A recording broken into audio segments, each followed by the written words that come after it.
Sa maraming bahagi ng mundo, ang Pasko ay tinuturing na simbolo ng pamilya, pananampalataya at tradisyon, isang panahon ng pahina, pagninilay at pagdiriwang.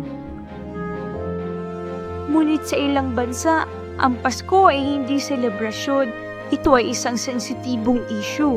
Minsan ay ipinagbabawal, minsan ay mahigpit na kinokontrol, at sa iba ay halos binubura sa pampublikong buhay. Mahalagang linawin na ang usaping ito ay hindi simpleng ayaw nila ng Pasko. Sa likod ng bawat pagbabawal ay may mas malalim na dahilan: political control, religious authority, national identity at security concerns. Sa ilang kaso, ang Pasko ay tinitingnan bilang banta sa ideology ng Estado. Sa iba naman, ito ay itinuturing na dayuhang impluwensya na kailangang pigilan. Sa panahon ng 2024 hanggang 2025, makikita na ang pangbabawal sa Pasko ay hindi iisa ang anyo. May mga bansang may total ban, may pumapayag lamang sa private celebration, may pinapayagan ng commercial side pero hindi ang religious meaning, at may mga lugar kung saan ang pagdiriwang ay halos imposible dahil sa takot at karahasan.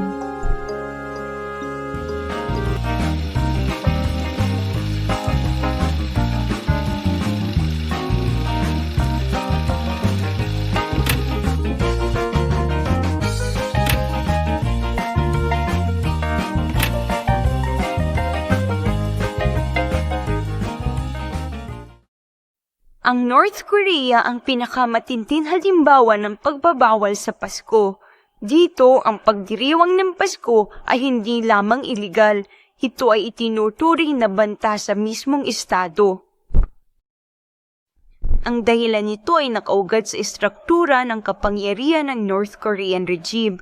Sa ilalim ng ideolohiyang Juche, ang estado at ang pamilya na Kim Jong-un ang sentro ng lahat. Ang moralidad, katapatan at kahulugan ng buhay, kaya anumang paniniwala na nagbibigay ng alternatibong otoridad, lalo na ang religion, ay otomatikong itinuturing na kaaway. Bago pa man ang Korean War, ang Pyongyang ay kilala bilang Jerusalem of the East dahil sa dami ng simbahan, missionary schools at aktibong Kristiyanong komunidad.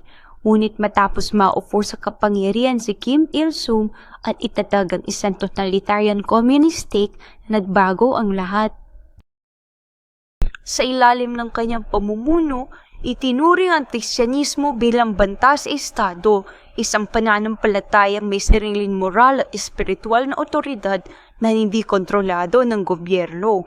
Unti-unting isinara ang mga simbahan, inaresto o pinatahimik ang mga religious leaders at pinilit ang mga Kristiyano na tilikuran ng kanilang pananampalataya. Sa modernong panahon, mas pinatindi pa ang pagbabawal sa pamamagitan ng mga batas laban sa tinatawag na reactionary culture.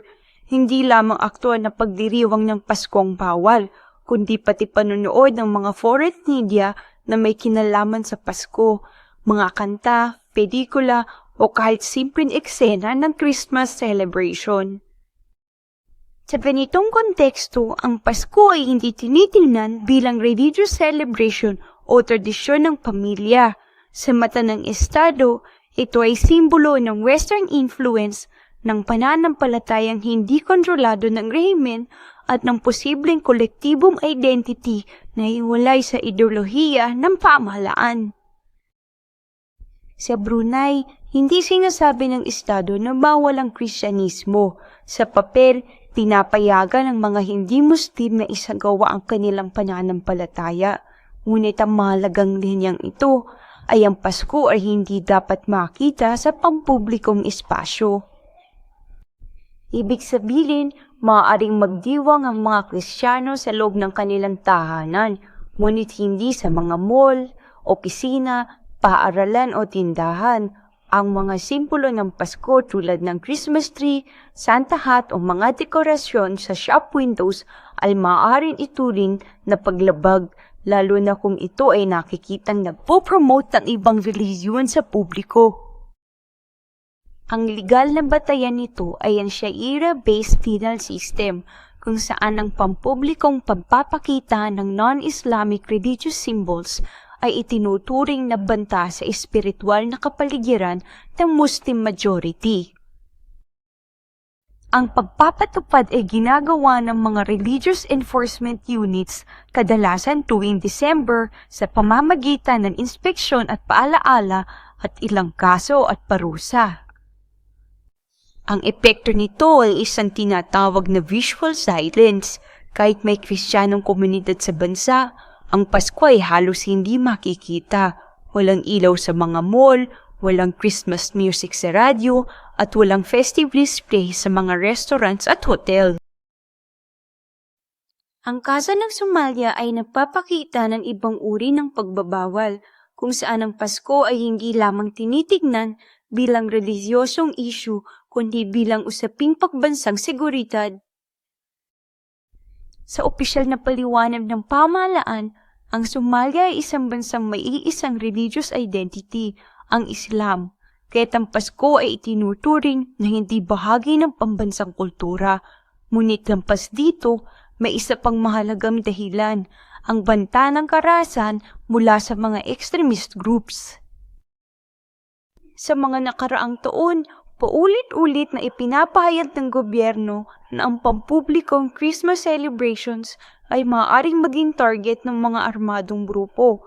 Dahil dito, inaatasan ang mga pulis at security forces na pigilan ang anumang pagtatangkang magdaos ng Pasko sa publiko, mula sa pagtitipon hanggang sa mga simbolikong dekorasyon. Ang mga dayuhan at diplomat ay maaaring magdiwang ng Pasko sa loob ng mahigpit na binabantayang compounds, habang ang mga mamamayang Somali ay walang ganitong opsyon. Sa ganitong setup, lalong nagpapatibay ang idea na ang Pasko ay isang foreign practice.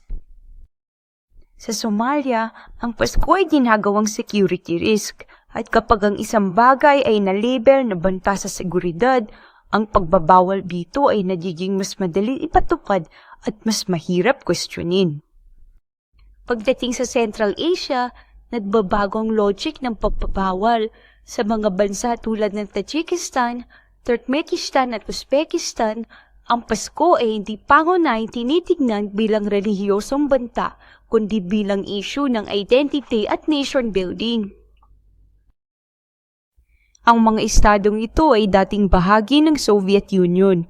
Matapos ang kalayaan, nagsimula silang bumuo ng sariling pambansang pagkakalinlang, hiwalay sa impluwensya ng Russia at sa mas malawak na Western culture.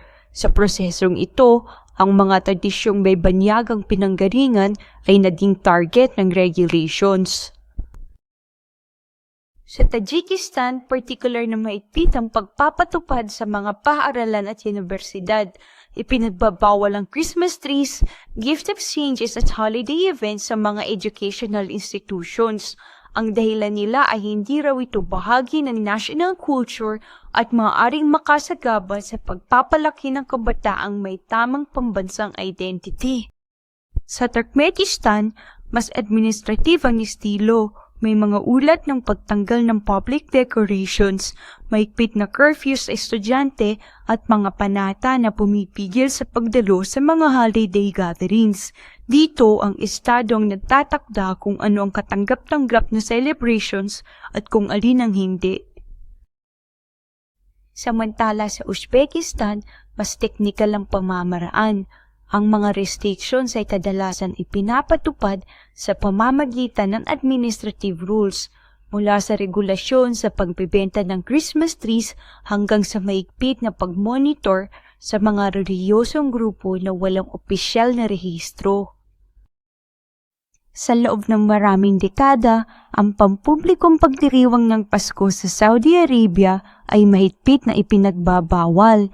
Ang mga Christmas decorations, regalo at simbolo ay kinukumpiska at ang mga tindahan ay pinasasara kung lalabag. Ang layunin noon ay panatilihin ang malinaw na relihiyosong identity ng Estado sa pampublikong espasyo. Ngunit sa mga nakaraang taon, Lalo na sa ilalim ng programang Vision 2030, unti-unting nagbago ang landscape. Sa ilang lungsod, makakakita na ngayon ng festive items, holiday decors at seasonal promotions. Ang mga simbolo ay kadalasan hindi tinatawag na Christmas, kundi winter o holiday, isang maingat na pag-iwas sa relihiyosong termino. Gayunpaman, mahalagang linawin na ang pagbabagong ito ay commercial at hindi religious. Ang pampublikong Christian worship ay nananatiling illegal. Walang opisyal na simbahan at ang mga religious gatherings ay pinapayagan lamang sa pribado at may malinaw na limitasyon. Dito lumilitaw ang tinatawag na transitional paradox. Pinapayagan ng Pasko bilang produkto para sa ekonomiya, turismo at international image, pero hindi bilang pananampalataya na may sariling espasyo sa lipunan. Ang Afghanistan sa ilalim ng Taliban sa kasalukuyang pamamahala ay walang opisyal na kilikili ng religious minorities sa pampublikong buhay. Ang anumang non-Islamic cultural expressions ay itinuturing na panglabag. Sa ganitong sistema, ang Pasko ay hindi ipinagbabawal sa pamamagitan ng malinaw na anti-Christmas law.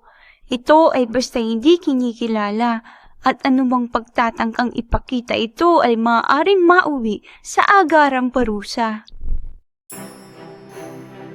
Malinaw na ang pagbabawal sa Pasko ay hindi simpleng usapin ng relihiyon o tradisyon.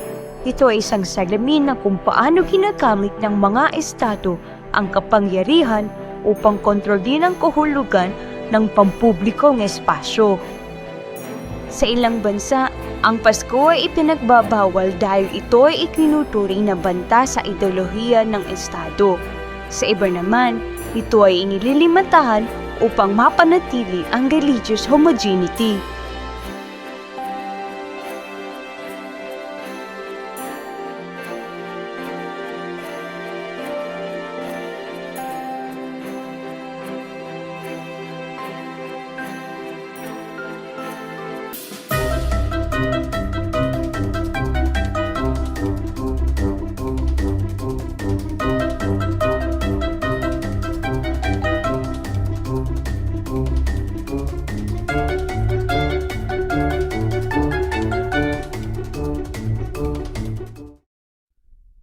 Ayan mga kamarites, natapos na ang ating kasaysayang kwento. Sa channel na ito, pag-uusapan natin hindi lang ang mga sikat na bayani, kundi pati ang mga misteryo ng krimen, kababalaghan, pamahiin, at syempre ang mga tinatawag nating kwentong barbero. Kung may gusto kayong ipaimbestigang kwento, comment lang. Huwag kalimutang mag-like, share at subscribe. Ako si Marites Historian at ito ang Kwentong Barbero, Chismis o Totoo.